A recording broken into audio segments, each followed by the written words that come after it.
Está no ar, Fernet Bola, com Rodrigo Fragoso e Bruno Nunes. Bora falar de futebol, seja bem-vindo, seja bem-vinda ao Fernet Bola. Meu nome é Rodrigo Fragoso, ao meu lado você já sabe, está Bruno Nunes, mas antes de começar o episódio de hoje, como eu sempre faço, eu quero te lembrar de que você pode nos assistir no YouTube e pode nos ouvir nos principais agregadores de podcast. Então, não tem desculpa para perder nenhum episódio. A gente vai ficar muito contente se você nos escutar no Orelo, que remunera os podcasters de acordo com o número de plays que as pessoas dão lá. E se você quiser ser um padrinho do Fernet Bola, o Orelo oferece essa possibilidade. Com uma colaboração de R$6 por mês, você pode direcionar R$2 para o podcast que você desejar, e esse podcast pode ser o Fernet Bola. E no YouTube, aqui no canal do Fragoso, para quem nos assiste, também há uma monetização. Isso, se você acompanhar até o final do vídeo, a gente vai ficar muito contente. Na descrição, deixaremos o link para que você nos siga no Instagram, no Twitter e também encontre os links para nos escutar em podcasts. Bruno, grande abraço a você, seja bem-vindo também. E hoje o assunto promete, nós estamos com duas camisetas que fazem alusão ao país, que será o contexto, será o palco dessa história, né, Bruno? Fala, Rodrigo. Bem-vindo a todo mundo que ouve, né, o Fernet Bola, quem vê o Fernet Bola. Um abraço para todo mundo que comenta, quem faz suas críticas construtivas, quem elogia. Eu gostaria, realmente, né, você está com uma camiseta aí, pelo que eu vejo, do Binacional, né, o Todopoderoso del Sur. E eu tô com uma camiseta do Curicó Unido, que é meu time no Chile, não tem nada a ver, mas eu, pela alusão à banda roja, né, a faixa vermelha do Peru, eu usei aqui. É disso que eu tô falando, é mais a questão do contexto, porque quem bate o olho, o Curicó Unido, você vai me xingar agora, você vai me perdoar, mas você vai me xingar, ele não é dos mais conhecidos para o nosso público, para o futebol brasileiro, a galera que acompanha mais o futebol brasileiro. Mas eu tenho certeza que tem muita gente aqui que conhece o Curicó Unido. Mas enfim, o pessoal bateu o olho e falou, pô, camisa do Peru. Não é. FIFA, você já explicou que não é. Tá no FIFA, tá nos principais jogos já. Você pode escolher lá, deve ter 1,5 estrelas. Aqueles times mais sofríveis para quem gosta de um desafio. 1,5 estrelas, bacana. Para quem não sabe do que o Bruno está falando, os times vão de 0 estrelas a 1 estrela, vai. Não tem meia estrela também, Bruno? Tem, acho que os times da Irlanda, né? Que a Liga da Irlanda é bem fraquinha ali. Então, meia estrela até 5 estrelas. O Curicó Unido, que tem essa camisa com a banda roja, com a faixa vermelha que lembra a camisa do Peru, é um time de 1,5 estrelas, realmente é para sofrer bastante. Mas futebol a gente não escolhe, mas é um a gente chute, se apaixona. Hein? É um chute. É um chute baixo. É um chute baixo. É um chute baixo. Bom, recentemente aqui no Fernet Bola, a gente contou a história incrível do Perugia dei Miracoli, ou Perugia dos Milagres, traduzindo aqui para o português. Uma geração que marcou uma região da Itália por conta de uma campanha espetacular, cujo resultado não foi o título. Aliás, o Fernet Bola foi repostado na Itália por um perfil da torcida do Perugia, algo espetacular que nos enche de orgulho nesse começo de projeto. É só o 4º episódio, o 3º temático. Que alegria poder realmente mexer com a torcida de um país, a torcida de lá mesmo, além, claro, de torcedores aqui, um torcedor fanaticaço do Perugia, ficou muito contente com o episódio, se emocionou, comentou aqui no vídeo, enfim. Se você não conhece a história do Perugia dei Miracoli, vá lá, porque é o 3º episódio do Fernet Bola e você vai gostar muito de conhecer essa história do futebol italiano, uma grande história do futebol mundial. Aliás, o Fernet Bola de hoje tem a ver, digamos assim, com o Fernet Bola do Perugia dei Miracoli. Por quê? Porque vai falar de uma geração. Mas, aí que tá. Hoje nós vamos falar de uma geração que não marcou uma região como foi a geração do Perugia dos Milagres dos anos 70. Nós vamos falar de uma geração que marcou um país, não foi só uma região. E dessa vez não houve dor, como houve no Perugia por não ter alcançado a principal glória. Dessa vez houve festa, comemoração, para um momento inédito na história do futebol daquele país. Sí, se pudo. El Papá fez história no continente sul-americano. Vamos contar a história do Cienciano, campeão da Copa Sul-Americana de 2003 e campeão da Recopa de 2004, derrubando nas finais gigantes do futebol argentino. Bruno, esse episódio promete, vou te falar. Você me contou a história por cima, eu já me encantei e falei, cara, tem que ser o próximo episódio, porque, claro, a gente já falou do Perugia, de uma geração, nós já falamos do Abutrica, o último episódio, né? Abutrica, né? Tem que aprender a falar, falou 1h30 do cara, o Abutrica, né? Que foi um episódio muito legal, mas eu falei, agora a gente tem que falar sobre essa história do Cienciano, porque ela é muito, muito, muito saborosa, né, Bruno? Rodrigo, Cienciano teve que enfrentar um dos mais tradicionais times da Argentina na final, com um elenco recheado de jogadores identificados e consolidados, né?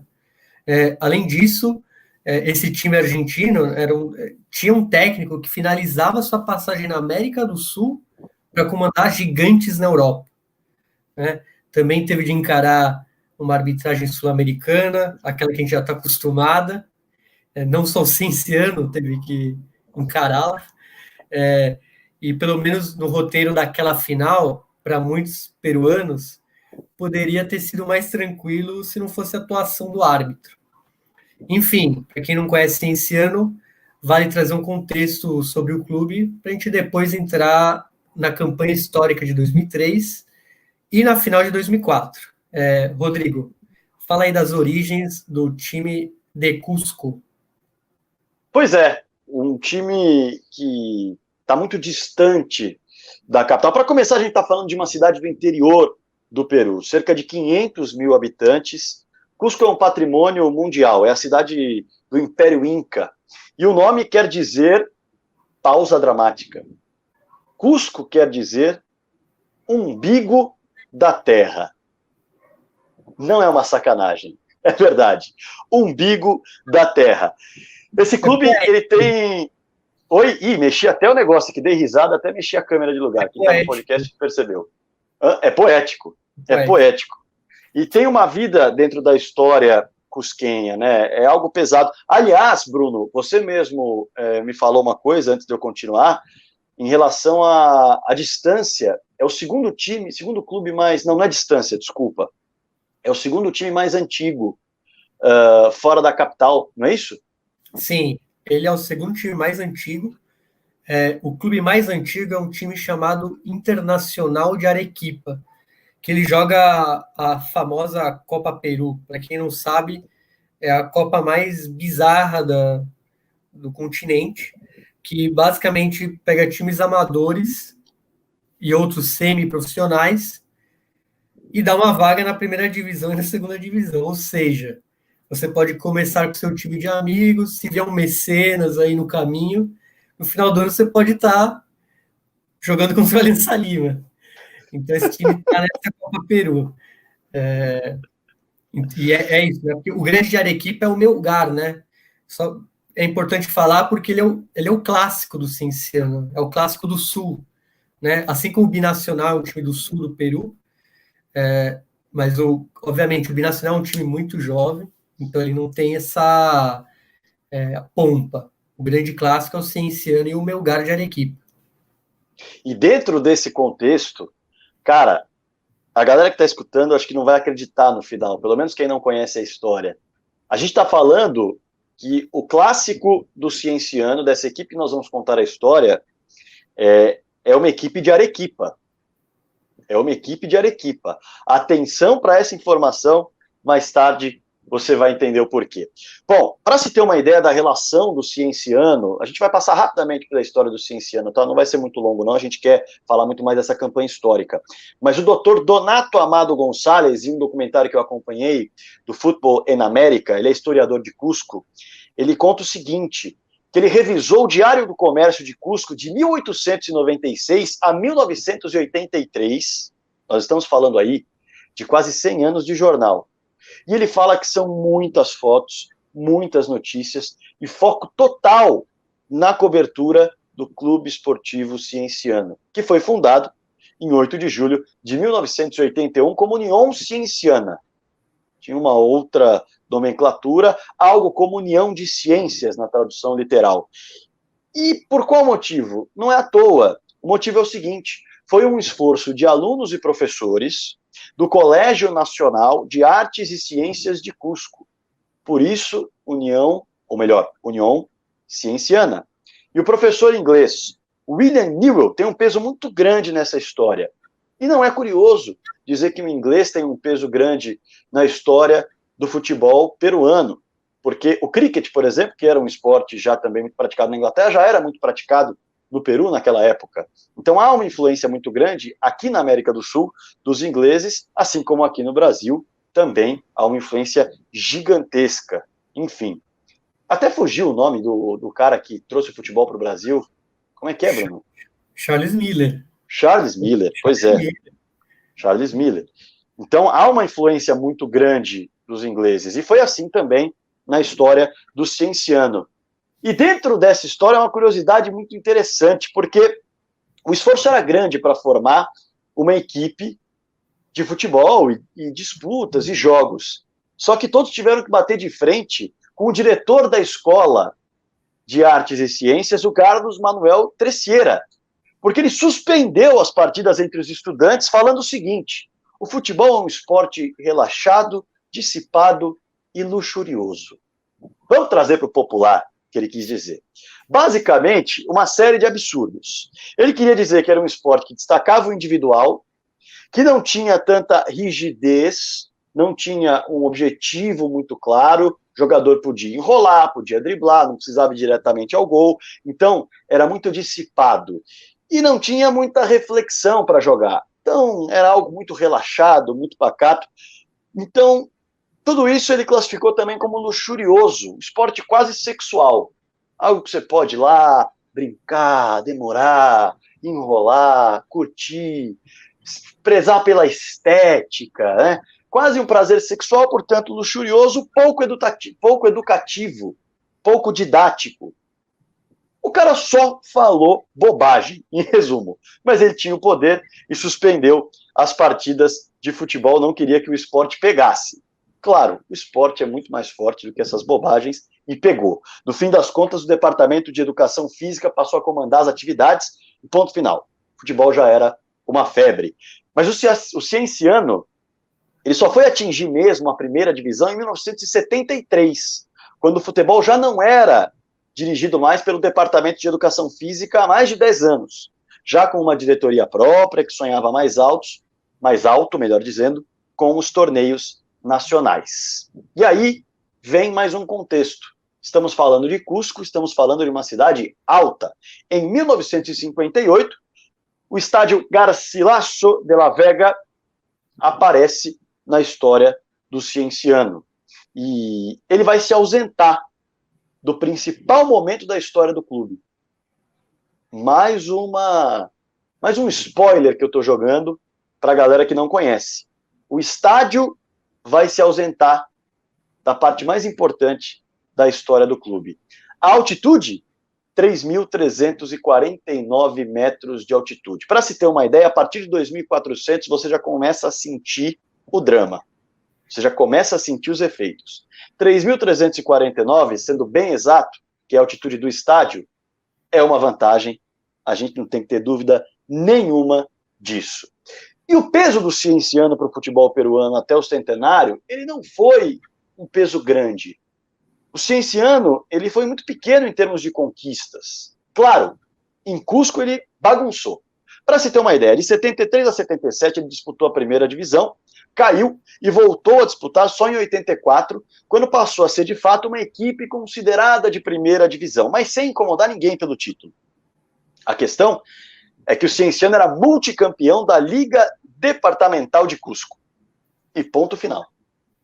Basicamente a liga que reunia as equipes de Cusco, do departamento de Cusco. Até o ano 2000 acumulava participações na Série A em nível nacional e acabou. Fato que mudou quando o centenário do clube chegou, Bruno. Rodrigo. Bom, vamos contextualizar, porque a partir do centenário em 2001, a equipe começou a sonhar mais alto, teve um pouquinho, uma injeção de dinheiro, né, projetos, e tudo isso culminou na Sul-Americana de 2003. E vamos explicar o que é a Sul-Americana de 2003, porque era muito diferente do que ela é hoje. Pra você ter uma ideia, a Sul-Americana de 2003 era a segunda edição do torneio, foi a segunda edição do torneio, e foi a primeira em que os brasileiros jogaram, porque em 2002 o Brasil se desentendeu com a Conmebol com questões de calendário e os brasileiros não jogaram. E nessa primeira edição o campeão foi o São Lourenço de Almagro, né, 2002. Então essa era uma edição, foi a primeira edição completa com todos os países. E como o Brasil é um dos principais, então se não tem Brasil, você pensa, podia ter outro campeão, não sei o quê. Então, essa foi a primeira Sul-Americana com o time completo, né? Com todas as confederações aportando na competição. E agora, o Cienciano, o que era aquele ano de 2003? Ele garantiu a classificação à Sul-Americana de 2003 graças a uma eliminatória entre os 4 primeiros colocados do Apertura peruano daquele mesmo ano, né? Porque a Sul-Americana era no segundo semestre, né? Não era anual, era só depois da metade do ano ter passado. Então ele foi um dos 4 melhores, ficou em quarto, teve um mata-mata, e no mata-mata, ele, como foi o quarto, ele pegou o melhor time do Apertura, que era o Sporting Cristal. E aí você pensa, favoritismo do time de Lima e tal, mas não. O Cienciano ganhou por 3-2 no marcador global, foi 1-1 em Cusco, na altitude, e 2-1 em Lima. Ou seja, ele ganhou o jogo em Lima. E para quem não sabe, Lima é uma cidade com padrões normais de altura, e muitas vezes os times de Lima têm problemas ao subir ao enfrentar os times lá no alto, tanto que foi um dos motivos que dizem que o Binacional foi campeão peruano no ano passado. Até porque Juliaca é altíssimo. Eu estive lá, eu comprei essa camisa lá porque eu fui fazer a cobertura de São Paulo e Binacional pela Copa Libertadores da América, e foi uma dificuldade danada. Haja chá de coca. E Juliaca a gente está falando de mais de 4.000 metros de altura. É muita, muita, muita altitude. Pesa mesmo. Cusco é de boa, né? Perto de Juliaca. Cusco, perto de Juliaca, é até mais tranquilo. Mas, enfim, falando de Cusco, efetivamente, né, é interessante porque essa equipe do Cienciano, ela vai buscar essa classificação no minuto final. A primeira partida, ela acaba 1-1 no estádio Garcilaso de la Vega, e a segunda partida em Lima acaba 2-1 para a equipe do Cienciano. O gol de empate do primeiro jogo foi marcado pelo Carlos Lugo aos 90 minutos de pênalti na bola parada. Spoiler para você, hein? O primeiro gol da campanha é marcado pelo Carlos Lugo na bola parada. Tudo bem, ainda não é a Sul-Americana, ainda não é. Mas é o primeiro passo. É a construção para chegar lá. E ele empata o jogo aos 90 minutos, de pênalti. No segundo jogo, a classificação acontece no final, faltando 1 minuto e meio para o jogo acabar. É no finalzinho também. E a equipe do Sporting Cristal ostentava simplesmente 11 jogos de invencibilidade e sucumbiu nos minutos finais para a histórica classificação do Cienciano, com um gol agora do Raton Rodrigues, em uma sobra de bola na área. Ele se matou, se jogou de cabeça, a bola entrou no gol. Ele havia entrado alguns minutos antes. Olha a estrela, colocou a bola nas redes e colocou o Cienciano na Copa Sul-Americana, Bruno. E a estreia justamente contra um gigante do país, né? Ele não se livrou dos peruanos, até porque a Sul-Americana, nessa época, tinha as primeiras fases eram nacionais, né? O time do Peru jogava com o time do Peru, os brasileiros tinham grupos enormes, era uma barbaridade, assim, se você pensar hoje, até bem organizado. E, bom, a estreia na Sul-Americana foi justamente contra o outro time que saiu desse mata-mata. Já que eram 4 times do mata-mata, foram 2 confrontos, os 2 vencedores foram para a Sul-Americana. E o outro vencedor foi o tradicionalíssimo Alianza Lima, que viria a ser o campeão peruano daquele ano. Né, no final do ano, ele se consagrou como o melhor time do país. E o clube da capital peruana, mesmo assim, não foi páreo para o Cienciano, que era uma máquina copeira. Ele derrotou os íntimos, que é o apelido do Alianza Lima, nas 2 partidas. Ambos 1-0, tanto em Lima quanto em Cusco, obviamente.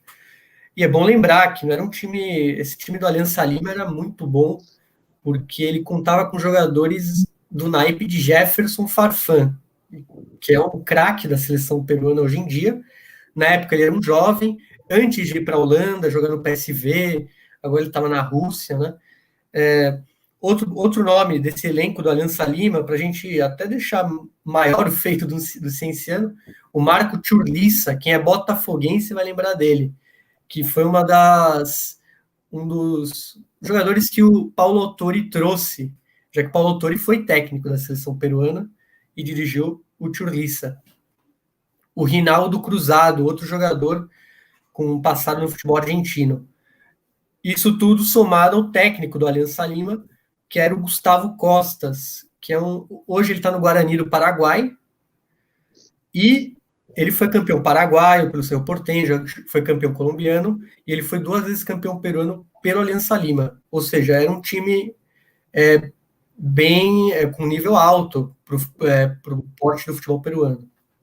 No mínimo encardido. E dentro de tudo isso, eu quero dizer que eu ganhei do meu pai uma camisa de Jefferson Farfán, pena que ela não está aqui, direto do Peru, quando ele viajou para Machu Picchu. Ele trouxe, obviamente a camiseta não cabe em mim, está na casa do meu pai, mas é uma camiseta que eu guardo com muito carinho. E Machu Picchu é ali do lado, né, de Cusco. Exatamente. Para você viajar e conhecer Machu Picchu, você tem que ir para Cusco. Cusco é o caminho para você conhecer Machu Picchu. E nesse jogo... Cidade Imperial. Exatamente, a cidade imperial. E no fim das contas, Bruno, o Germán Carti, que seria o artilheiro da histórica campanha do Cienciano, ele começa esse jogo no banco de reservas. É uma ironia danada. No final, todo mundo vai entender a importância do Germán nesse time. E naquele momento, ninguém apostava no Cienciano.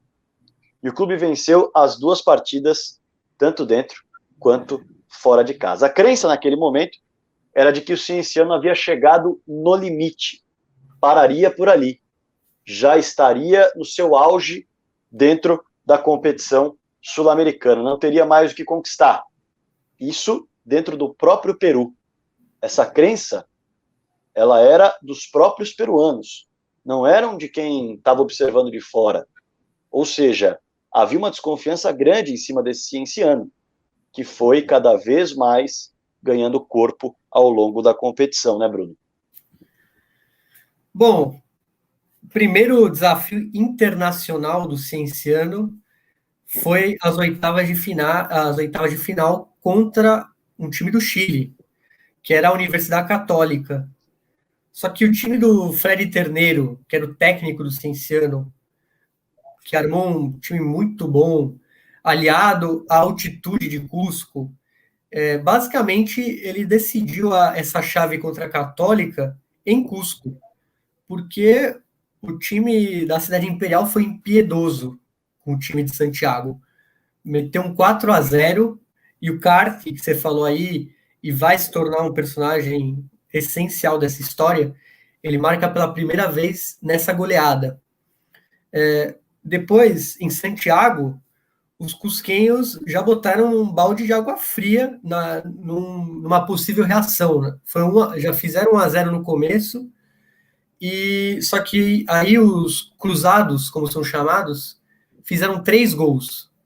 Ou seja, deixaram o placar em 3-1. Só que parou por aí, nem perto de dar um susto na equipe peruana.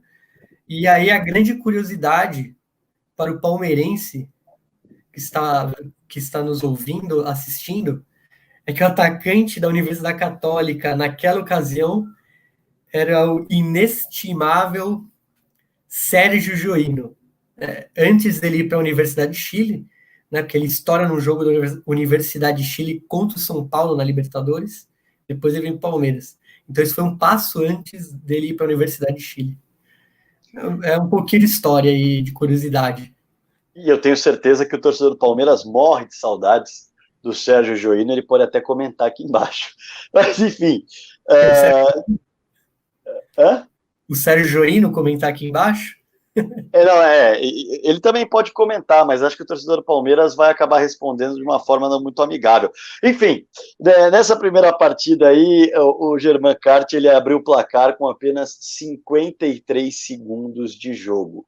Foi um dos gols mais rápidos da história da Sul-Americana? Sim. Foi o mais rápido dessa competição? Não.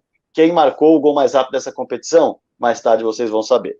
No segundo jogo, o terceiro gol da Católica sai faltando só 6 minutos para a partida acabar. Apesar do susto, o Cienciano segurou o resultado e avançou novamente. Mais um 4-0 para depois um 3-1. Muita gente virou e falou assim: avançou, mas deu sorte. Não era para ter avançado. Agora sim a coisa para. Agora sim acabou a competição. Porque agora a equipe do Cienciano vai enfrentar um time brasileiro que fez barulho no primeiro semestre. Né, Bruno? Agora é a prova de fogo. Quarta de final contra time brasileiro já é difícil por si só para qualquer time da América do Sul. Porém, o sorteio foi impiedoso com o Cienciano e botou justamente o Santos em 2003. E para quem não lembra, 3 meses antes desse jogo contra o Cienciano, o Peixe tinha sido vice-campeão da Libertadores quando ele sucumbiu diante do Boca Juniors. E era um time com a base quase a mesma da final. Pelo menos as peças fundamentais todas estavam lá.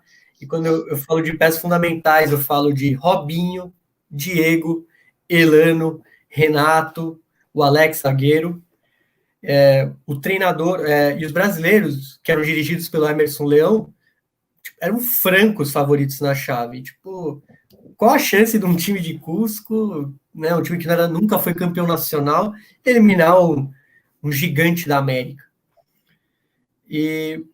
Porém, na Vila Belmiro, primeiro jogo da chave, o Cienciano surpreendeu e levou um empate, 1-1, levou um empate para casa, 1-1. O gol do Cienciano foi gol contra do Alex, do zagueiro Alex, e o Robinho depois teve que empatar lá no segundo tempo e deixou tudo igual para o Alvinegro Praiano. Detalhe, você vê o tamanho do feito do Cienciano na Vila Belmiro. O time de Cusco tinha 1 a menos por conta da expulsão do volante César Cauantico. Ou seja, eles conseguiram levar um empate com 10 jogadores na Vila Belmiro, para um time que era o atual vice-campeão da América. Não só vice-campeão da América, o Santos também era o atual campeão brasileiro. Defendia essa bandeira. Além de ser o atual vice-campeão brasileiro, como você disse, atual campeão brasileiro, como você disse, o atual vice-campeão da América. E com a base mantida, com jogadores encantando. E o Cienciano leva um empatezinho para casa. 1-1. Mas o gol foi contra. E aí muita gente desconfiou. Falou, conseguiu um empate, bacana. Mas na volta vai ser difícil, né? O Robinho fez um golaço. Foi aos 74 minutos de jogo. Uma paulada de perna direita no ângulo esquerdo do Ibáñez. E aí todo mundo falava, não, deu sorte. Se o Alex não coloca aquela bola de cabeça contra, aliás, um golaço de cabeça do Alex, o Cienciano estava eliminado lá. E aí veio o jogo da volta, Bruno. E o jogo da volta é o jogo da virada de chave para quase todo mundo no Peru. Na volta, em Cusco, no Inca Garcilaso de la Vega, Germán Carte foi o carrasco dos santistas. Fez 2 gols e uma vitória de 2-1. E esse resultado é um marco e foi histórico para um time centenário que há muito tempo esperava uma glória do tamanho do seu tempo de vida e também da sua história como cidade, né? Lembrando que Cusco é uma cidade do Império Inca, tem essa importância, né, no continente, não é uma cidade qualquer.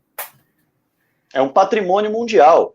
E precisava de algo diferente. E é interessante, né?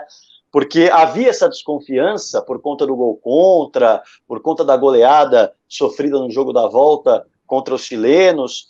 E aí você fala, bom, a equipe do Cienciano tem pouco a apresentar. Bom, um golaço do Carte depois de uma assistência açucarada do Garcia. Foi um passe entre linhas que ele até deu uma girada de corpo, que muita gente vai falar assim, pô, isso é coisa de jogador brasileiro. Porque o cara domina, dá aquela gingada para o lado e, joga, olhando para o outro lado, ele dá o passe com o peito do pé para dentro da zaga do Santos.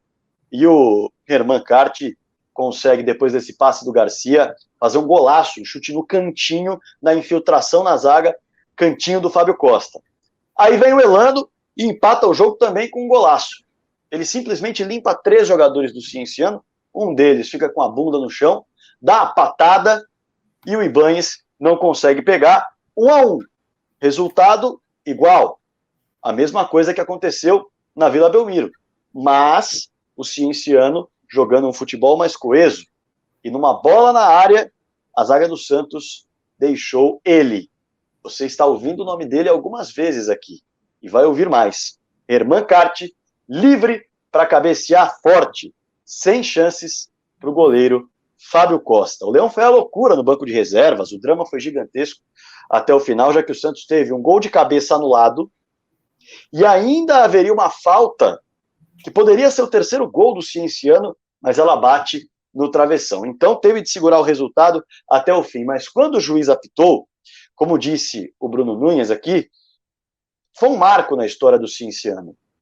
Todos os jogadores do banco de reservas estavam em pé, como geralmente as equipes ficam quando conquistam um título. Nós estamos falando das quartas de final da Sul-Americana. Vem o apito final, há uma invasão gigantesca de toda a comissão técnica, reservas no campo, o mascote entra junto, a torcida vai à loucura, o mascote começa a bater em todo mundo se abraçando, gritando, parecia uma festa de título, os jogadores celebraram com a torcida e, para quem está achando que eu estou exagerando, os jogadores se reuniram minutos e minutos depois do apito final, ainda no gramado, com a torcida sem deixar o estádio, e deram um peixinho coletivo. Sabe quando todo mundo dá a mão, sai correndo no gramado e pula mergulhando? Eles fizeram isso. Então não foi uma simples comemoração de uma vitória, uma simples classificação, não. Foi algo que realmente mexeu com todo mundo. O Cienciano tirou o Santos da Copa Sul-Americana. O Cienciano eliminou o vice-campeão da Copa Libertadores. Eliminou o atual campeão brasileiro. E aquilo que todo mundo tinha com o Cienciano, aquela história de falar, mas foi sorte aquele 4-0. Mas teve gol contra na Vila. Isso aí acabou indo para o espaço depois desse jogo. Esse jogo foi o marco. Esse jogo colocou o Cienciano, de fato, sob o olhar de muita gente. Mas tirar o Santos da competição, por mais que parecesse um título, ainda não era um título. Aparentemente, os jogadores não sabiam disso. Descobririam mais tarde. Bom, depois de fazer história, outro gigante do continente estava esperando o Cienciano nas semifinais. O adversário dessa fase seria o Atlético Nacional de Medellín. Já é um gigante só de falar o nome dele, né? O time colombiano, ganhou Libertadores, porém, ele vinha de um feito espetacular, porque na fase anterior, assim como o Cienciano tinha eliminado o vice-campeão da Libertadores, o Atlético Nacional eliminou o campeão da Libertadores. Ele eliminou o Boca Juniors, com direito à vitória na Bombonera, e goleou os chineses na Colômbia. Ou seja, foi um time que chegou com tudo.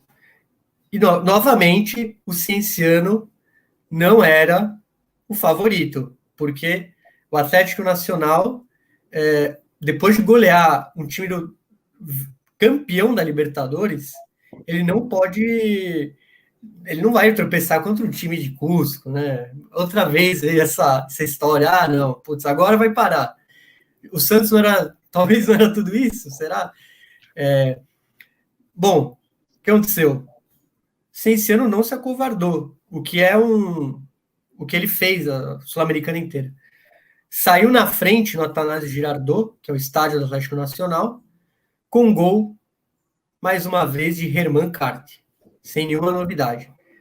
O Velasquez, do Atlético Nacional, deixou tudo igual, empatou o jogo em 1-1, e nos minutos finais, o Paulo Maldonado fez o gol da vitória do Cienciano em Medellín. Histórico, de novo. É um peso gigantesco. É um peso gigantesco. O Cienciano ia quebrando a cara de muita gente nessa campanha. É espetacular. E eu queria falar sobre esse jogo também, porque se o Cart ele havia feito um gol em uma infiltração na última partida contra o Santos e em uma cabeçada, ele resolveu abrir ainda mais o leque. E o primeiro gol que você falou, Bruno, dessa partida contra o Atlético Nacional foi com uma marcação alta. Isso tem muito a ver com o que você disse, Bruno. Era um time que não se acovardava, que não se assustava. Ele jogava. O Cienciano jogava. O Cienciano estava marcando alto o Atlético Nacional na semifinal da Sul-Americana dentro do Atanásio Girardot. E deu certo. O Herman Cart foi lá e roubou uma bola de um zagueiro que recuou errado para o goleiro e botou a bola nas redes, abrindo o placar no Atanásio Girardot. É simplesmente espetacular. É um time que não tinha a menor possibilidade no mundo normal de jogar atacando, de jogar marcando, de jogar coeso, de jogar compactado lá atrás era o mais normal, mas não, o Cienciano jogava. O Cienciano gostava de jogar. E assim sai o primeiro gol aos 29 minutos do primeiro tempo. O Avestruz, por conta da sua comemoração, estava voando. O Cart estava voando. Vai ser muito patético se eu fizer isso. Mas como que Você acha que eu devo fazer mesmo? Eu acho que é algo que a gente precisa ver. Não dá ele punha a camiseta na cabeça aqui, e aí ele saía fazendo assim. É um negócio meio lamentável. Assim, eu estou fazendo de uma forma terrível, lamentável, mas ele faz de uma forma fantástica. Então, procurem Herman Cart no YouTube, procurem o gol com comemoração, que vocês vão ver a ginga toda do Avestruz. E o detalhe, ele não gostava de ser chamado de Avestruz, pelo que eu pesquisei. Mas você faz uma comemoração dessa, meu amigo, não tem o que fazer. O importante é sair fazendo gol e pode fazer o Avestruz que você bem entender. Detalhe, para ver como a equipe do Cienciano jogava para frente. O Atlético Nacional, até os 30 minutos do primeiro tempo, que é quando sai o gol do Cart, já tinha perdido 3 gols. Os caras jogaram para cima também, tinha espaço, mas a bola não entrou. A questão é que o Cienciano tinha Herman Cart, o Avestruz, numa fase espetacular.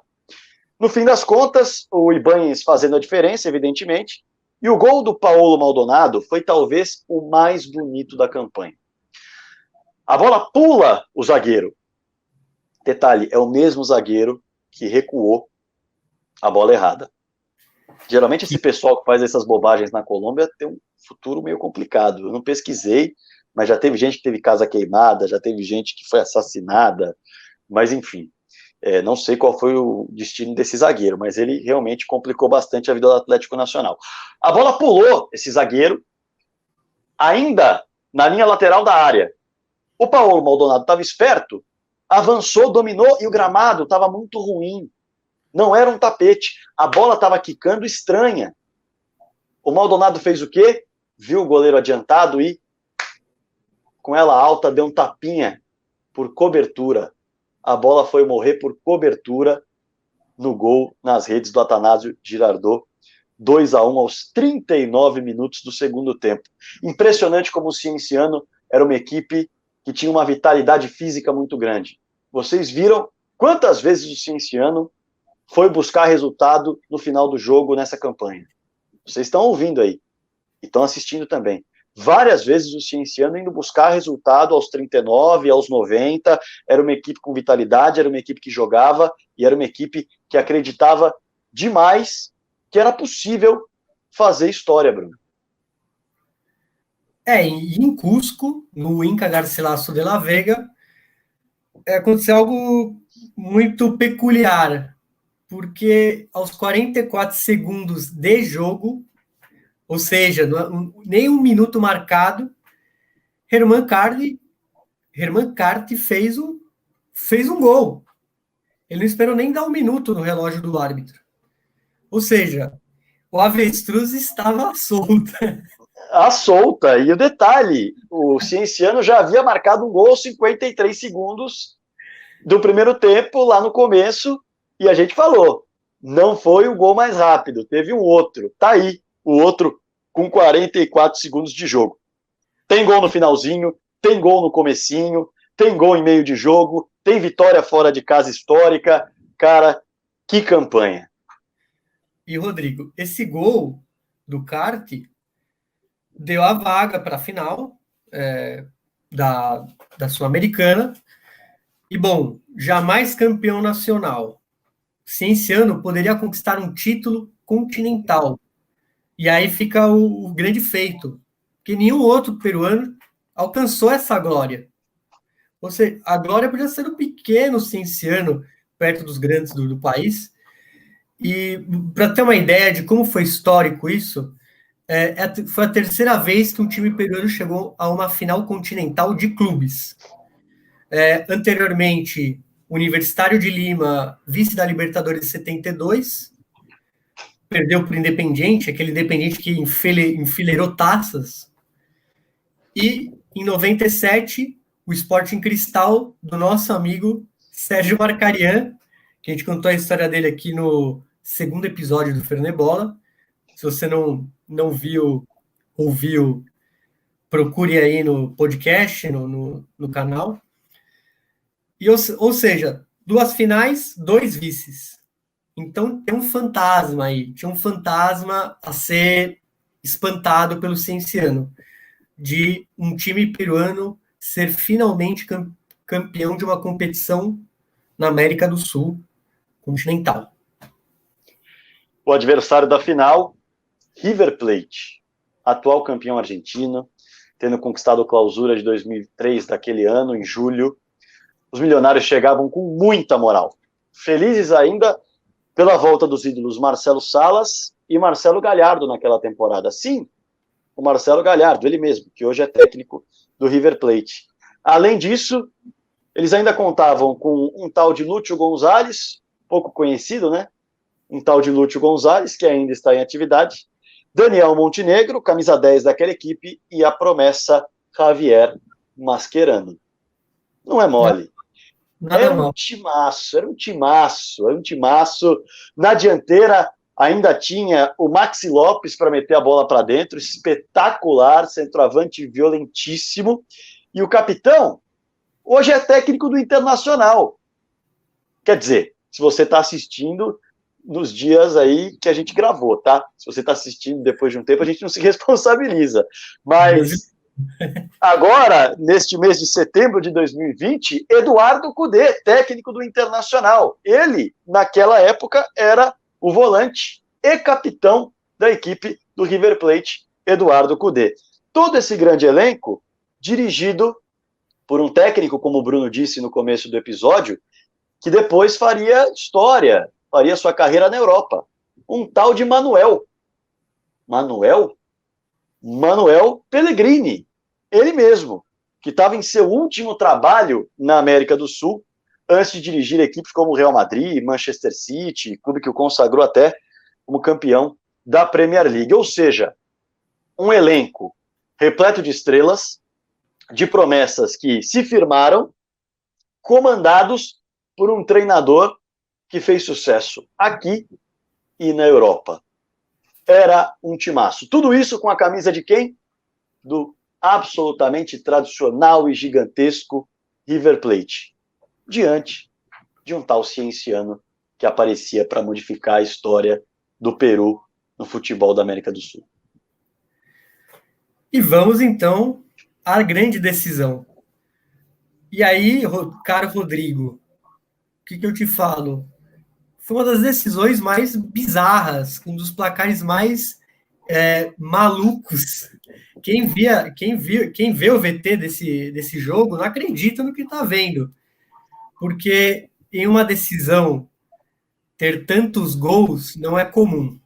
E principalmente você vê como o Cienciano era um time aguerrido. Não tinha medo dos times gigantes, nem quando era fora dos seus domínios ou ou na altitude, né? Porque todo mundo fala que não, o time se apega à altitude, não sei o quê. Isso é mentira, porque tudo que a gente falou aqui, o Cienciano empatou na Vila, o Cienciano ganhou no Atanásio Girardot, e agora, no Monumental de Núñez, o que ele faz? Ele abre o marcador com Juliano Portilla, só que aí o Maxi Lopes Bruno, iguala tudo. Detalhe, hein?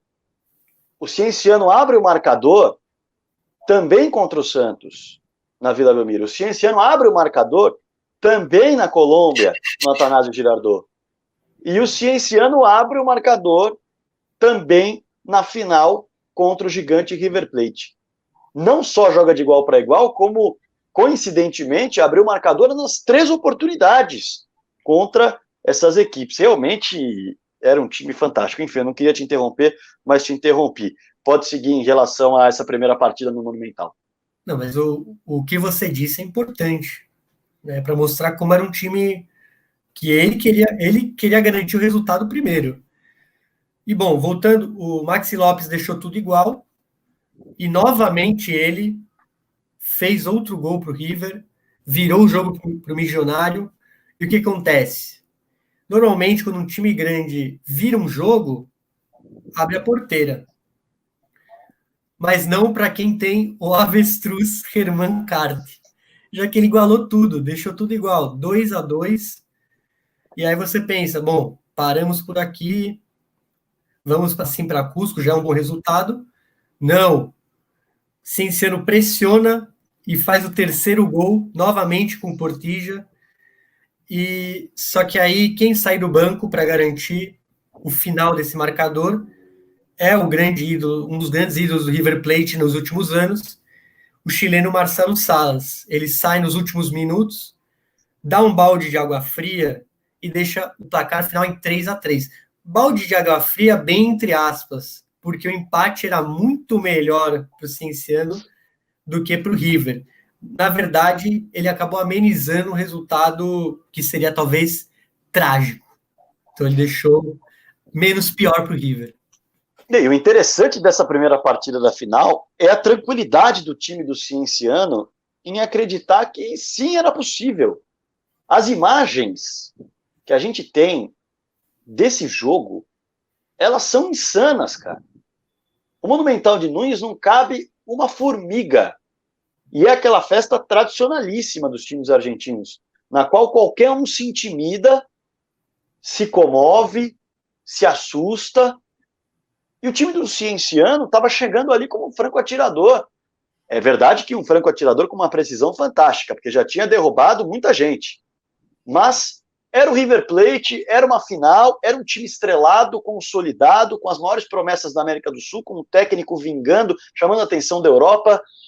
Aí você abre o placar, você fala, cara, agora é a hora. Pô, vamos segurar esse jogo aqui, resolver, que tá maravilhoso. E olha só que coisa. 2 falhas da zaga permitem que o Maxi Lopes consiga virar o jogo. Quando você vira, ou melhor, quando você toma uma virada, o emocional já vai para o saco. Naturalmente, o emocional vai embora. Só que aí, quando você toma as duas, em 2 falhas ainda por cima, aí que o emocional tem que ir para o espaço mesmo. Aí não tem psicólogo que conserte um negócio desse dentro do campo. É muito difícil. O Maxi Lopes recebe uma bola dentro da área, no gol de empate, e na hora que ele recebe essa bola, ele não precisa virar para cima do marcador, porque o marcador toma a decisão errada e sai da área achando que o Maxi Lopes ia girar para dentro, mas ele gira para fora. E ele fica na pequena área sozinho com o goleiro. 1-1. O segundo gol é falha atrás de falha. Contra-ataque do River Plate, inversão de jogada, o Kudê pega a bola absolutamente livre na direita, se aproxima da grande área com tranquilidade, cruza, e o Maxi Lopes sobe absolutamente livre para fazer o segundo gol numa falha grotesca. Isso era para acabar com o psicológico mesmo, não era para resolver. Detalhe, a virada já é no segundo tempo. Então não tem nenhum intervalo para você bater um papo e falar, ó, vamos respirar, calma, não. Virou no segundo tempo já. É muito difícil. Mas o Cienciano olhava para o difícil e falava, você que acha difícil. Você que acha difícil eu passar do Santos, você que acha difícil eu passar do Atlético Nacional, você que acha difícil eu não conseguir lidar com o Monumental de Nunes numa final de Sul-Americana contra um timaço do River. E aí vai lá e vira o jogo de novo. Pô, para pensar, isso é surreal. Os caras viraram o jogo para cima do River no Monumental depois de tomar a virada. Isso é espetacular. E, enfim, não só o Cienciano falha, né? A falha do River Plate também é grotesca. Você deixa o Herman Cart para cabecear uma bola livre sozinho dentro da área? Nunca.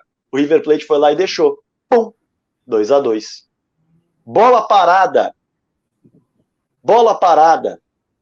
Você não tem que deixar ninguém livre no primeiro pau. Pimba! Cruzamento na área, na falta. Cabeçada do Portilla, 3-2. Falha na bola aérea da equipe do River Plate.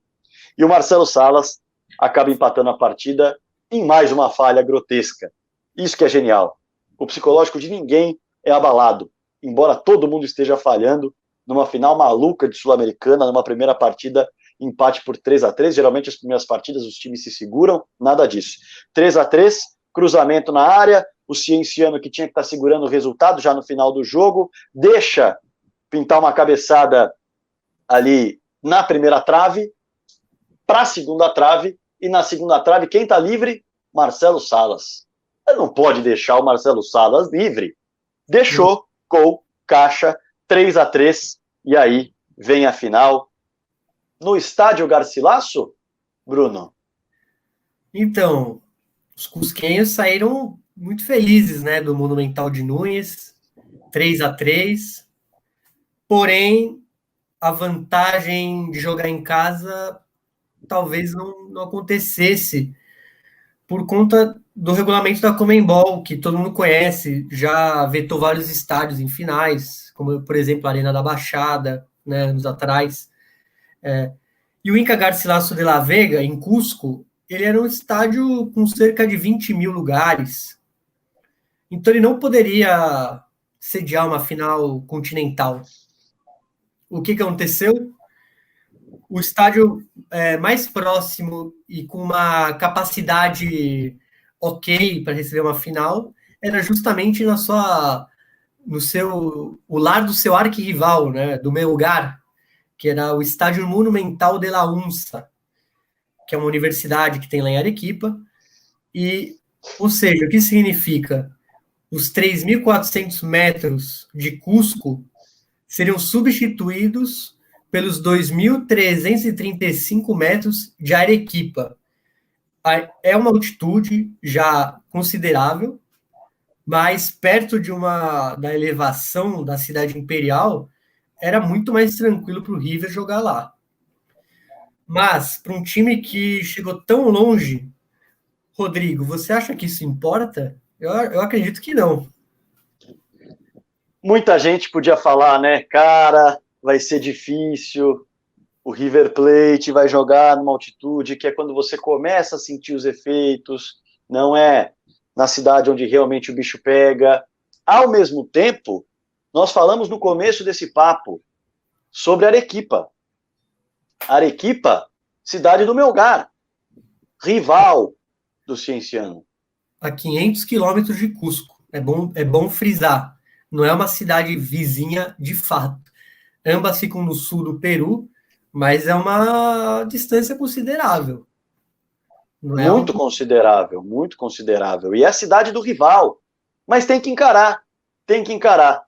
E você acha que alguém no Peru estava torcendo contra o Cienciano? Não. Obviamente que não.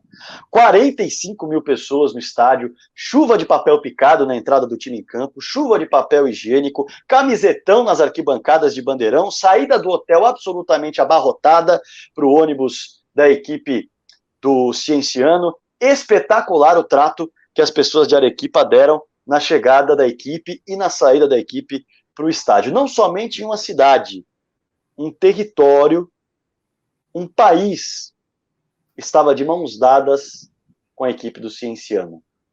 E Rodrigo, é bom frisar, por ser a chance de ser o primeiro campeão continental peruano, isso acabou unindo. Não é por conta, tipo, não, vamos torcer porque ele é do país. É até pelo ineditismo. Claro que se fosse um país acostumado com glórias, provavelmente a galera ia secar, né? Mas pelo ineditismo, até por um pouco de patriotismo, o pessoal abraçou o Cienciano como se fosse a seleção peruana. Exatamente. E o primeiro tempo desse Cienciano foi, de acordo com um dos cronistas esportivos que eu pude ouvir, o pior tempo do Cienciano na Copa Sul-Americana. O primeiro tempo foi péssimo, muito ruim. E o River nem parecia sentir que estava jogando na altitude. Primeiro tempo do Cienciano péssimo, o time quase não chegava ao ataque, e o Ibáñez, o goleiro Ibáñez, trabalhando loucamente, trabalhando muito. O Maxi Lopes perdeu uma chance cara a cara, o Ibáñez travou. O Galhardo finalizou de longe, e o Ibáñez fez uma defesaça, chute cruzado, canto esquerdo. Ele foi buscar, e o tapa nem foi suficiente sozinho. A bola ainda pegou na trave. O Montenegro, camisa 10, que entrou no lugar de um tal Marcelo Salas logo no primeiro tempo, porque ele se machuca, um problema interessante dessa final, também soltou o pé numa bola. Ela subiu só um pouquinho mais do que deveria, senão era caixa, embora o Ibáñez também estivesse na bola, também estivesse de olho.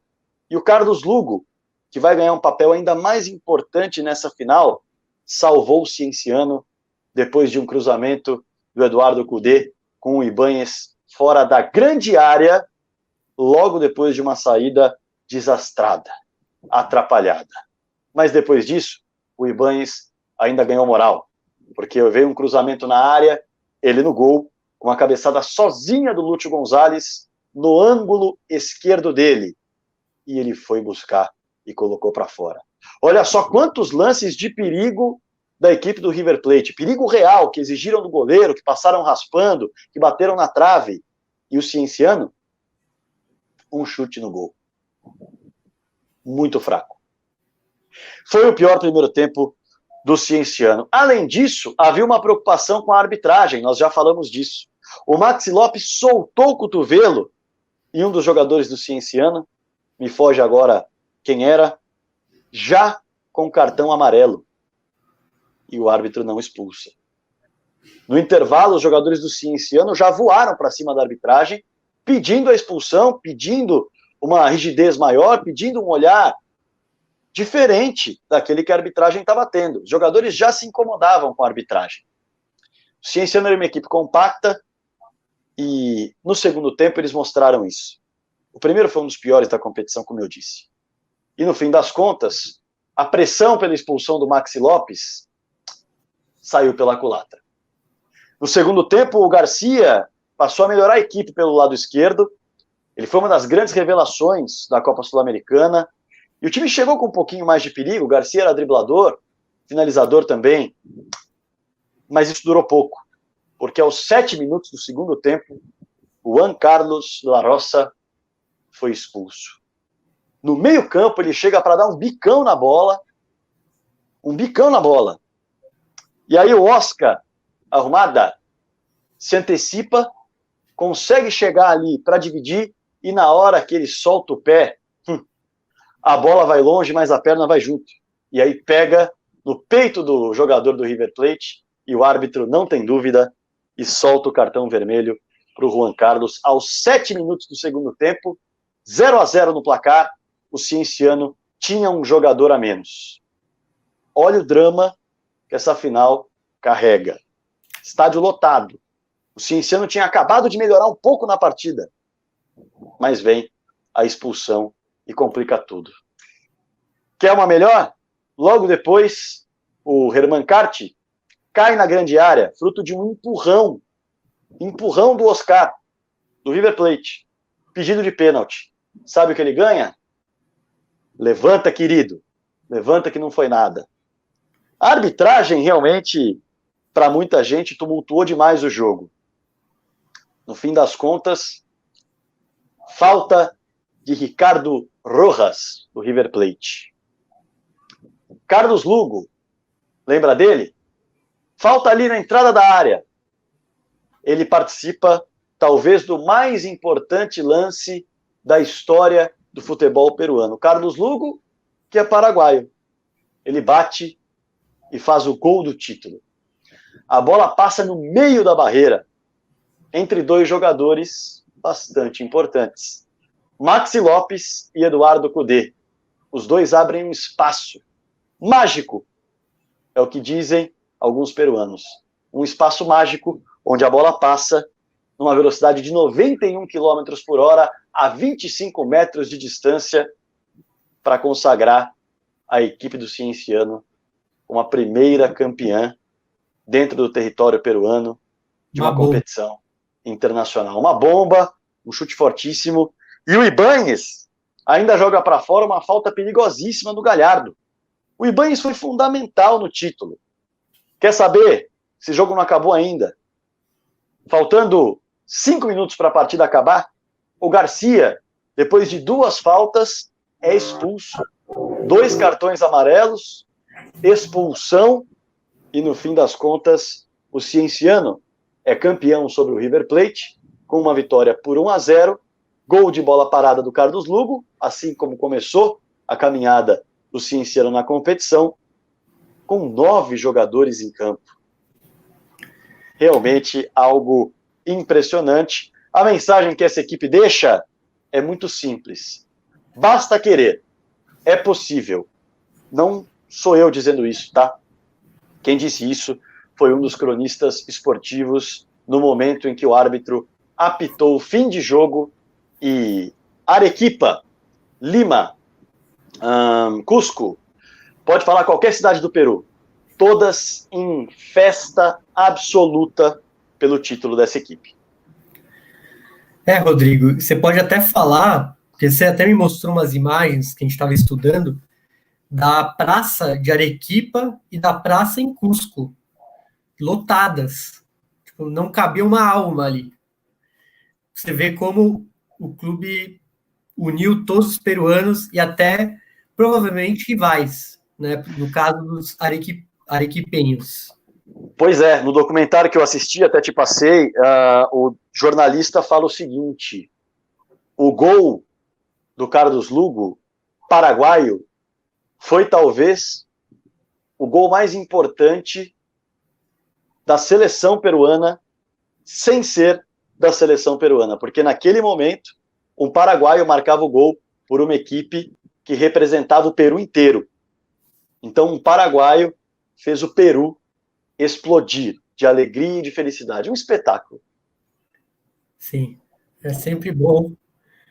Não vai cair na piada. Explodir.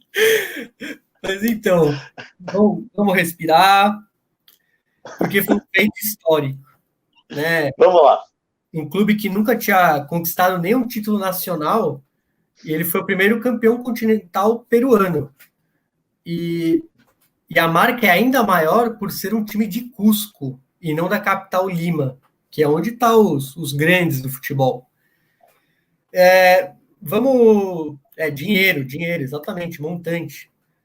E a campanha foi tão impressionante que eles derrubaram 3 campeões da Libertadores, Santos, Atlético Nacional, River Plate, e é bom a gente falar, ele só perdeu um jogo contra a Católica em Santiago, que foi ali foi um jogo até que eles devem ter entrado até mais mornos por conta do 4-0 em Cusco. Mas tirando esse jogo, ele não perdeu. E eles também abriram o placar nesse jogo. A gente falou tanto da equipe abrir o placar, eles também abriram o placar nesse jogo. Provavelmente eles deram um pezinho no freio. Estava 5-0 no global, então acredito que a derrota veio até muito por isso. E se a Católica estava dependendo de Sérgio Joino, vamos combinar que não devia ser grande coisa. Só se fosse o São Paulo pela frente, aí talvez desse sorte. Verdade. Contra o São Paulo ele vai bem. Bom, e o Cienciano não parou por aí, né, Rodrigo? Ele conquistou mais um título continental, mas antes da gente ir para esse próximo capítulo de glórias da equipe de Cusco, vamos falar dos destaques, né, das peças que moveram o time da Cidade Imperial. Bom, a artilharia, como vocês já devem imaginar, ficou com Herman Carte, com 6 gols. Mas é bom a gente frisar, porque a gente não deu muitos detalhes sobre ele, né? Além de que ele é um avestruz, ele faz muito gol. Mas, cara, ele tinha 35 anos na época. Ele já era um veterano. E ele já tinha uma carreira que parecia que já tinha chegado a seu ápice. Porque ele já tinha disputado 2 Copas Américas pela seleção peruana. E não foram Copas Américas recentes. Uma tinha sido em 93 e a outra em 95. Ou seja, era veteraníssimo. Já tinha ganhado clausura pelo Sporting Cristal em 98, que é um dos grandes times do país, como vocês sabem, quem ouviu a história do Marcarian. Passou pelos clubes do México, Bolívia. Então, no Cienciano, ele já estava em tese na reta final, porque a gente vai explicar porque não é a reta final da carreira dele. Ele só se aposentou em 2015, aos 47 anos. Por coincidência, num time chamado Atlético Mineiro. Não é Mineiro, time peruano. Ele foi o jogador com a carreira mais longeva do país, além do peruano que mais clubes defendeu. Ele seria uma espécie de Louco Abreu Inca, vamos falar assim. E atualmente, ou pelo menos o último registro que a gente encontrou dele, é que ele virou técnico. Recentemente ele estava treinando uma equipe da Copa Peru, que a gente já explicou o que é. Que pode ser uma equipe do bairro dele, do condomínio dele, da família dele. Não. A equipe tem uma página na Wikipédia, então eu acredito que seja tem um pouquinho de história. Chama Otávio Espinosa de Ica, que é a cidade, né? Ica. Bom, passamos do nosso querido avestruz, vamos para o maestro do time, digo, de quem regia ali no banco de reservas, o técnico Freddy Terneiro. Ele tinha uma história, ele já havia sido técnico da seleção peruana na Copa América de 97.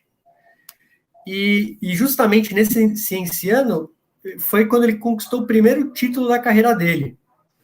Ele ainda conquistou outro título internacional pelo Cienciano, que é o que a gente vai falar na sequência. Só que ele se aposentou em 2005, que é um ano depois do outro título internacional que ele conquista. E o último trabalho dele foi justamente na seleção peruana, nas últimas partidas pelas eliminatórias da Copa do Mundo de 2006. Só que aí o que ele fez? Normalmente, quando um técnico aposenta, e ele não era muito velho, vai para a carreira jornalística, às vezes, né? Comentários, ou vira analista. Não, ele foi para a política, teve 2 mandatos como prefeito da do distrito de San Martín de Porres, porém, ele tem uma história aí triste, talvez a mais triste desse elenco, porque ele morreu já. Ele morreu em 2015 por conta de um câncer no rim. Então, o Fred Terneiro é falecido, então fica a memória como o comandante aí da conquista internacional do Cienciano. Fica a memória e fica também o aplauso. Eu não vou bater palma aqui porque isso machuca o ouvido de quem está ouvindo e também ninguém que está assistindo quer ficar vendo as focas aqui. Mas merece aplausos, porque foi um cienciano que realmente saía na frente, jogava pelo chão, jogava pelo alto, era compacto e encarava todo mundo como se tivesse o mesmo tamanho. E a gente sabe que não tinha. Ele sabe que não tinha, mas ele fez ter.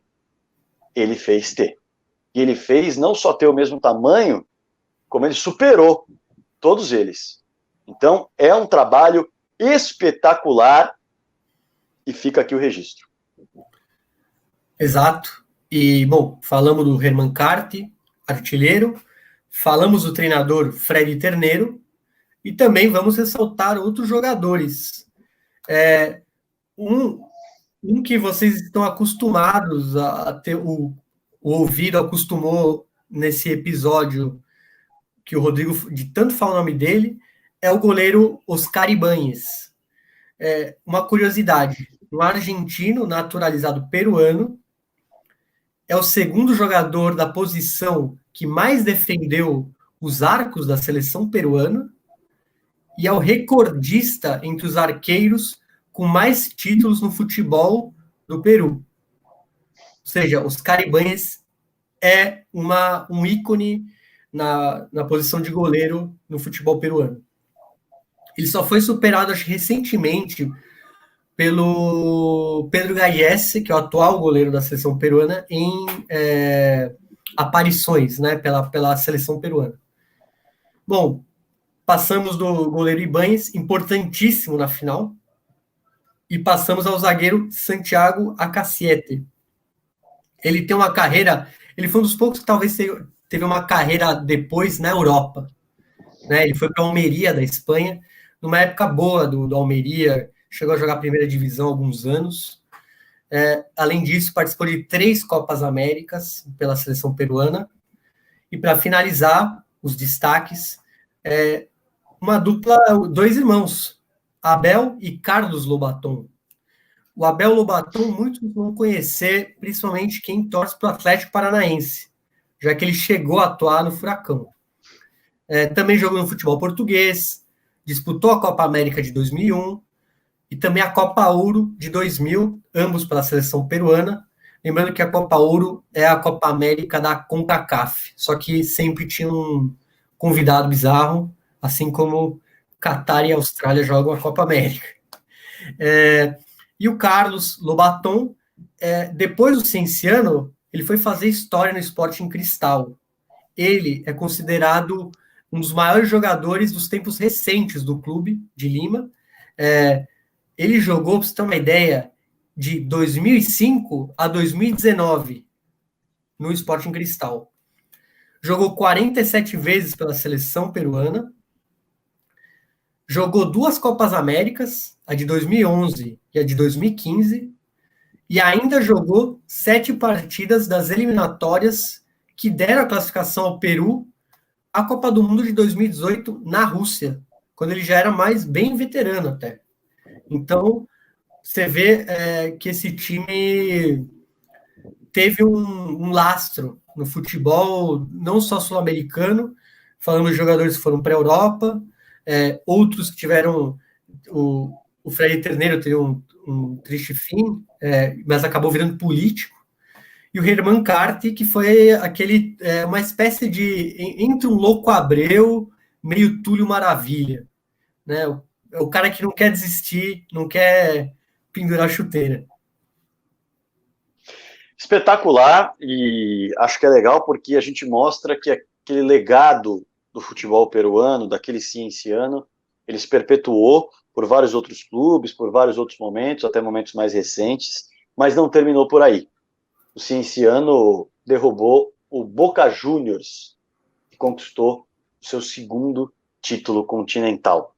Atual campeão da Sul-Americana, ganhou o direito de disputar a Recopa de 2004. O clube peruano enfrentaria exatamente o Boca Juniors, vencedor da Libertadores de 2003, que caiu para o Atlético Nacional, seria o adversário do Cienciano, caso vencesse o Atlético Nacional nas semifinais, isso não aconteceu, caiu para o Atlético Nacional com uma goleada ainda na Copa Sul-Americana. Curiosidade, o jogo foi nos Estados Unidos, foi realizado no Lockhart Stadium, em Fort Lauderdale, e uma partida solo, única. Havia sido a segunda edição a ser disputada no país e com apenas um confronto. O Boca Juniors, com alguns nomes importantes de volta, assim como o River Plate também teve, isso não assusta o Cienciano, e com alguns desfalques importantes também. O Cienciano teve algumas contratações também, né, Bruno? Rodrigo, só um adendo a esse jogo nos Estados Unidos. A primeira Recopa que usou esse formato foi justamente a do ano anterior. E depois repetida agora entre Cienciano e Boca Juniors. Só que o formato não agradou. E foi a última edição essa. Nunca mais teve um jogo único nos Estados Unidos. Vocês vão entender até por quê. Foi um jogo com pouca torcida, muito turista, na verdade, gente que vive na Flórida. Mas, bom, vamos lá ao Boca. Porque o Boca Juniors, ele tinha um retorno de jogadores que não estavam na conquista da Libertadores de 2003, e eram jogadores importantes. E o mais importante deles era o Titã, Martín Palermo, que regressava de uma carreira na Espanha, que ele não foi muito bem sucedido. Acho que vocês lembram da história que ele bateu os pênaltis, errou, comemorou com a torcida, quebrou a perna. Foi um desastre. Palermo na Espanha, infelizmente, não deu certo. O que você vai falar, Rodrigo? Não, eu ia falar exatamente isso. Eu estava chamando você para falar. Quem não lembra do Palermo é só lembrar daquele jogo em que ele perde 3 pênaltis consecutivos. É só falar isso. Falou em perder 3 pênaltis, pá, já vem na cabeça o Palermo, é ele. Porém, com a camisa do Boca, é um monstro. É um cara que ele se torna uma besta, assim, um jogador único. E, bom, outro retorno, só que dessa vez ao futebol argentino, não porque ele havia jogado no Boca, era o do Andrés Guglielmin Pietro, que tem esse nome grande, meio estranho, mas que tinha uma fama ali no futebol italiano, porque ele tinha ganhado o Scudetto com o Milan em 99. E depois de uma carreira na Europa, voltava ao futebol argentino. Então, esses dois caras vieram para reforçar, né? Eles não estavam na final da Libertadores. De outro lado, quem o Boca havia perdido daquela decisão contra o Santos? Bom, lateral Hugo Ibarra, que havia ido para a França, para a França não, né? Para Mônaco, para o Principado, jogando no Mônaco. Justamente foi o Mônaco que chegou na decisão da Champions League contra o Porto do Mourinho. Outro desfalque que saiu do Boca foi o atacante Marcelo Delgado, que era titular da equipe. E acho que a principal mudança era no banco de reservas, porque o Carlos Bianchi, eterno Carlos Bianchi, o cérebro pensante daquele time multicampeão, ele havia ido embora do clube, e no seu lugar estava o Miguel Ángel Brindisi. E outro desfalque importante, mas não por conta de de transferências, provavelmente era uma lesão, ele ainda estava no clube, foi a do Guilherme Barros Esqueloto, que não jogou essa partida. Já o lado de Cusco, o Cienciano, ele manteve os principais jogadores, todos esses que a gente falou aí, creio que estavam na decisão, e principalmente treinador Fred Terneiro e diversas novas contratações. Vou citar algumas, como o Paulo de la Assa, o Miguel Mosto, que foi um atacante que ele chegou a ser artilheiro do Campeonato Peruano pelo Cienciano, o colombiano Manuel Arboleda e o uruguaio Daniel Gamarra. Ou seja, eram times não muito diferentes. O Boca acho que estava um pouquinho mais sentido, né? Por causa do Bianchi, né? O Bianchi é um ícone chinês. Então, e o Cienciano, ele manteve sua base, ele chegava até que completinho, né, Rodrigo? Chegava completo. E tem mais uma peça importante. O Sérgio Ibarra. Ele é o maior artilheiro da história do Cienciano e de toda a história do campeonato peruano. Um argentino naturalizado peruano, assim como o Ibáñez, ele chegou para reforçar o Cienciano nessa final. Foram 274 gols na primeira divisão do futebol peruano entre 91 e 2014, passando por 16 clubes diferentes no país, se eu não errei a conta. A carreira começa pelo Sport Atenas, lá na Argentina, com a passagem pelo Águila de El Salvador por um ano, também no Qingdao Zhonggang da China por um ano, e pelo Once Caldas da Colômbia em 2006. Detalhe, o ano do título do Once Caldas na Libertadores é 2004, não confunda, o Ibarra não estava no elenco do título. No Cienciano, vestiu a camisa do clube em 2004 e 2005, além de 2010 e 2011, foram 62 gols com a camisa do Cienciano, repetindo 274 gols na primeira divisão do futebol peruano entre 91 e 2014, passando por 16 clubes diferentes no país. Bruno, agora que a gente já deu o contexto, vamos lá. Como foi essa partida entre Cienciano e Boca Juniors? Bom, como eu havia falado, a Recopa nunca mais foi jogada em jogo único nos Estados Unidos. E o motivo foi que o jogo teve um baixíssimo público. Dizem que tinha menos de 10 mil, pelo menos nas atas que eu cheguei a pesquisar. Não pegou a competição ali nos Estados Unidos. A maioria eram torcedores do Boca, argentinos que viviam na Flórida. E, bom, a tônica não mudou. Goleiro Ibáñez fazendo ótimas defesas, assim como na decisão contra o rival do Boca, o River Plate. Mas ele não evitou o gol justamente de Carlos Tevez, que abriu o marcador ali em Fort Lauderdale. No segundo tempo, o Cienciano tentava uma reação, e aos 44 minutos do segundo tempo, o colombiano Rodrigo Saras marcou o tento que levou o jogo para os pênaltis. Ou seja, faltava 1 minuto para o fim do tempo regulamentar. Não deixa de ser algo... A gente falou dos gols, né? Acho que foi o gol do Carlos Lugo contra o Sport Cristal, também bem no finalzinho. Então, os 2 gols da classificação para a Copa Sul-Americana foram no finalzinho, entre outros gols que a equipe do Cienciano marcou no final. Era um time muito vivo durante toda a partida. É um time não apto para cardíacos, porque o cara, mano, te surpreende do nada. Você já tá meio triste e vai lá, gol. E aí você volta pro jogo. E aí, jogo único, direto para os pênaltis. E aí, quem apostava no Boca por ter Palermo, apesar do Palermo ter aquela fama, Tevez, etc., se deu mal. Porque quem reinou aqui foi a galera da Cidade Imperial. Porque o Ibarra converteu, o artilheiro histórico, Carlos Lobaton, Portilla, que fez gols importantes contra o River Plate na Sul-Americana, e o Santiago Acaciete. Ou seja, nenhum pênalti foi desperdiçado. Já o Boca estava nervoso ali nos pênaltis.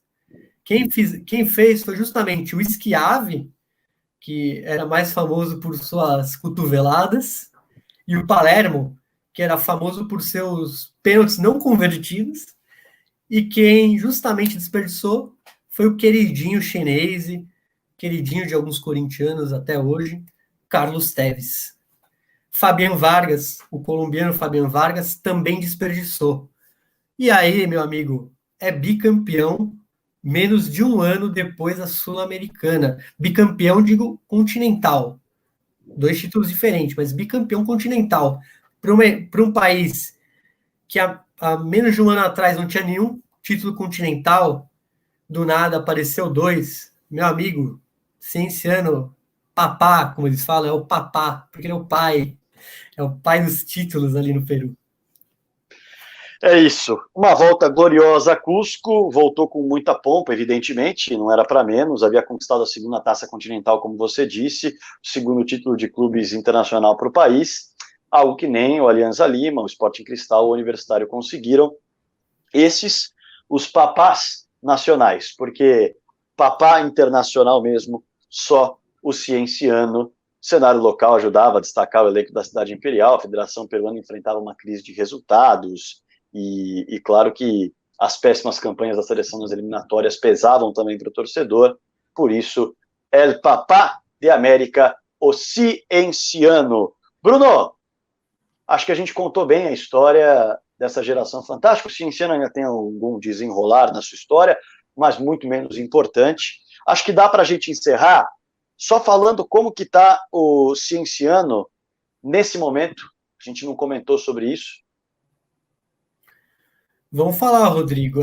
Como você falou, ele virou um queridinho, né, no Peru, por conta dos 2 títulos continentais, boas posições no campeonato peruano, e que acabou não entrando muito em questão. Ele acabou não ganhando títulos nacionais, porém ele ganhou muitos títulos de turno, né, aperturas, clausuras, que é como se tivesse, para você entender, vamos contextualizar com o futebol brasileiro, é como se ele tivesse ganhado uma Taça Rio, uma Taça Guanabara. No fim, tem uma decisão, e ele nunca ganhou essa decisão de ser realmente o monarca do futebol peruano. E aí, o que aconteceu, Rodrigo? A boa fase desapareceu a partir de 2010, porque ele teve essa década gloriosa, desde o seu centenário em 2001 até 2009, vamos falar assim, que foi o último ano em que ele jogou uma competição internacional, que foi a Sul-Americana, por coincidência. O clube que antes era protagonista começou a penar para se manter na primeira divisão peruana e desapareceu do radar continental. Isso foi uma consequência de uma crise econômica, dirigencial, teve muito a ver, imagino que deve ter tido muito gasto para manter elencos competitivos. E aí, Rodrigo, em 2015, o Cienciano começou o campeonato com 6 pontos a menos por salários atrasados. E depois de 32 rodadas, o time finalizou em 15º e foi rebaixado do Campeonato Peruano pela primeira vez naquele formato. Né? Ele já havia jogado saído do campeonato outras vezes, mas nunca nesse formato mais moderno. Foram 4 temporadas na segunda divisão peruana, e sempre ocupando as posições na metade mais alta da tabela. O fim foi ano passado, 2019. Em um campeonato extremamente equilibrado, o Cienciano voltou à elite peruana e foi campeão nacional pela primeira vez da segunda divisão. Mas não deixa de ser um título. Tem que contabilizar, não importa. Para quem não tem nada, né, nacionalmente, vamos botar ali na Wikipédia, né? Vamos botar no currículo. E, bom, aí ele faturou sua primeira competição nacional e não foi fácil. Para você ter uma ideia, ele foi campeão com uma diferença de 3 pontos para o 5º colocado. Ou seja, foi um campeonato extremamente equilibrado e o Cienciano ganhou na raça. 2020 ele está aí de volta, ele está jogando o Campeonato Peruano. E uma coisa triste que aconteceu, mas que teve um desenrolar feliz, vamos dizer, o clube vendeu todos os troféus por conta dessa crise econômica. Foram mais de 170 troféus, incluindo a Copa Sul-Americana e a Recopa Sul-Americana. Ou seja, o maior patrimônio do clube, digo, em apego, foi vendido. E só em 2018, um outro presidente assumiu, Edi Cuellar Margol, e ele foi lá na casa de penhor, comprou tudo de volta, né? Juntou patrocinadores, dirigentes, e comprou tudo de volta, porque vender todas essas taças de um clube centenário é basicamente destruir uma certidão de nascimento. O time não existia, né? É basicamente você tirar as maiores glórias, né? Machuca, com certeza machuca. É o símbolo daquilo que você lutou, é aquilo que realmente consolida você como campeão, você exalta, que você mostra. Realmente é triste, mas pelo menos isso foi recuperado. E já já a gente faz as conclusões finais em cima desse cienciano, mas antes, Leonardo Russo vem aí com... La Barra al 45. Bem-vindos a mais um Barra al 45. Eu sou o Leonardo Russo, fundador aqui da Boiú XP. Eu sou sommelier e especialista em bebidas. E eu estou aqui com a minha cervejinha, minha deliciosa cervejinha. E vocês presenciaram um milagre aqui, né? O nosso cienciano foi um time mítico, um time que conseguiu nada mais, nada menos do que fazer o impossível, né? Então, em homenagem a ele, hoje eu vou falar sobre a origem dele, né? Cusco. Cusco é uma cidade incrível. Cusco está presente em um dos roteiros de turismo gastronômico que eu faço, tá? Que a minha empresa faz, e infelizmente por conta dessa pandemia em suspensão. Mas Cusco é uma cidade que você deveria conhecer, porque é uma cidade que foi a capital do Império Inca, e ela oferece um prato muito único chamado pachamanca.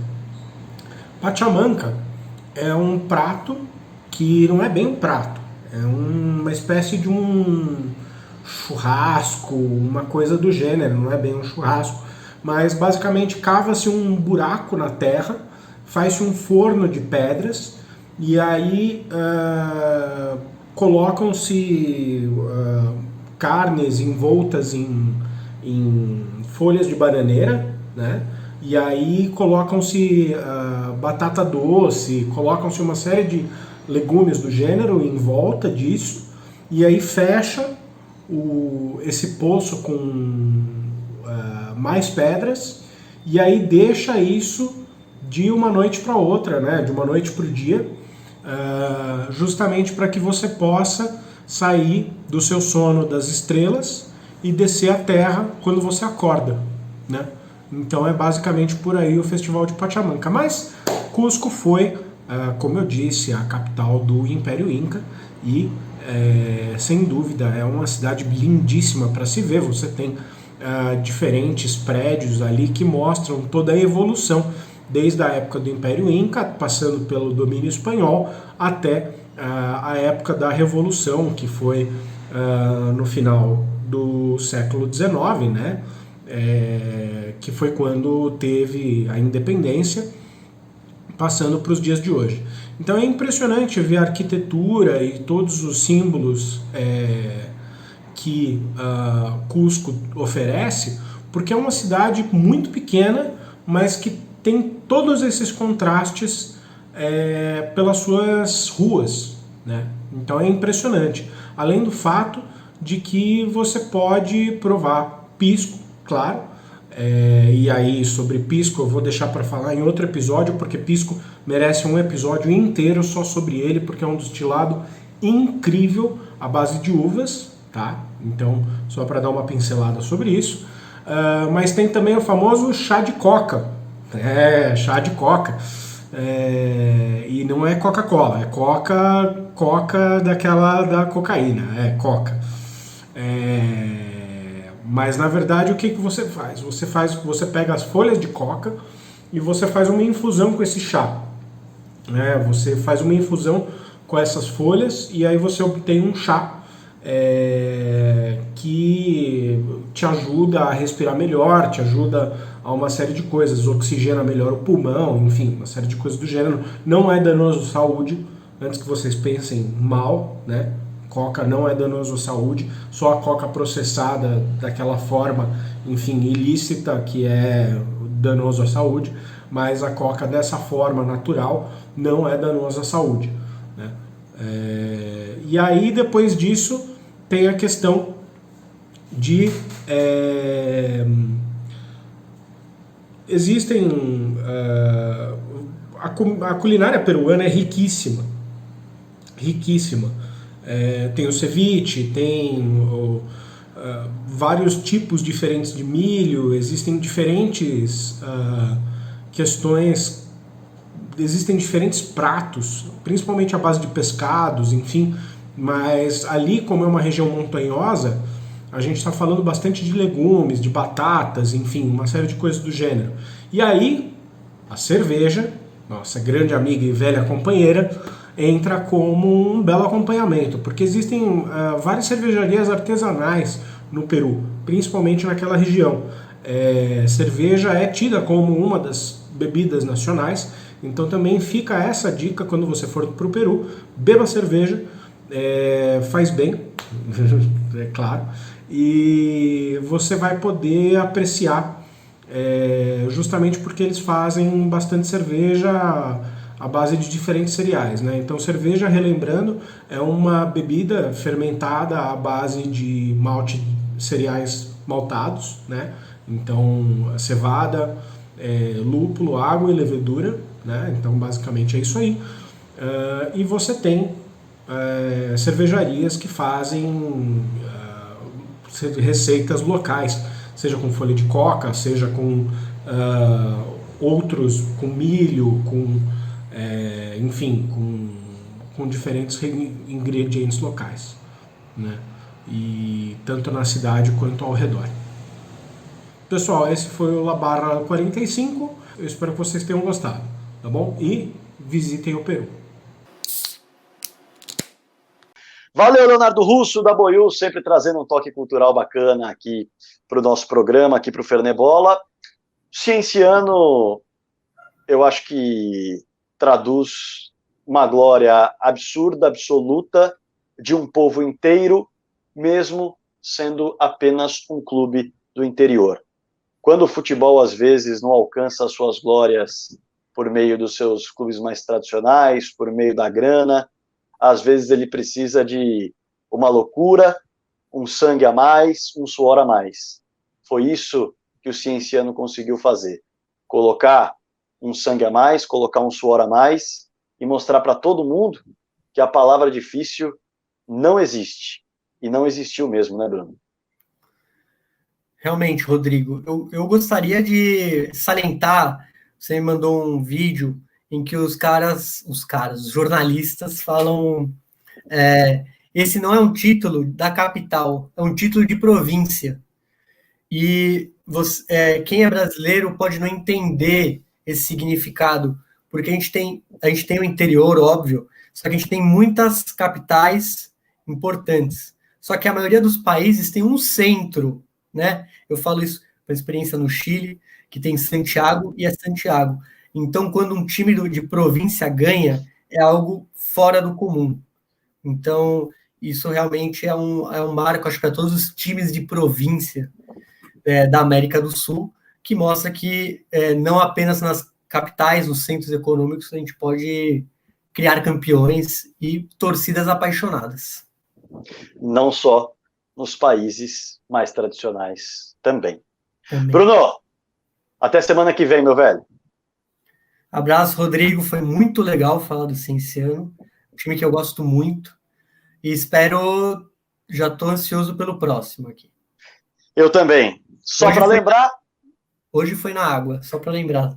É verdade, hoje foi na água. Aliás, a Cusquenha, né, norteou a camisa, até hoje é histórico o patrocínio da Cusquenha na camisa do Cienciano. E eu quero lembrar, claro, você que acompanha esse episódio até o fim, espero que tenha curtido. Você pode nos assistir aqui no YouTube ou nos ouvir aqui nos agregadores de podcasts, não tem desculpa para você perder qualquer episódio. A gente vai ficar muito contente se você nos escutar no Orelo, que remunera os podcasters de acordo com o número de plays que as pessoas dão por lá. E se você quiser ser um padrinho do Fernebola, a Orelo oferece essa possibilidade com uma colaboração de R$6 por mês. Você pode direcionar R$2 dessa colaboração para o podcast que você mais gosta. Esse podcast pode ser o Fernebola. No YouTube, aqui no canal do Fragoso, há uma monetização para quem nos assiste até o final. Então, espero que você tenha chegado até aqui. Na descrição do link, ou melhor, do vídeo, nós deixaremos o link para que você nos siga no Instagram e no Twitter e também encontre os links para nos escutar nos outros podcasts. Um grande abraço, até a semana que vem. Tchau.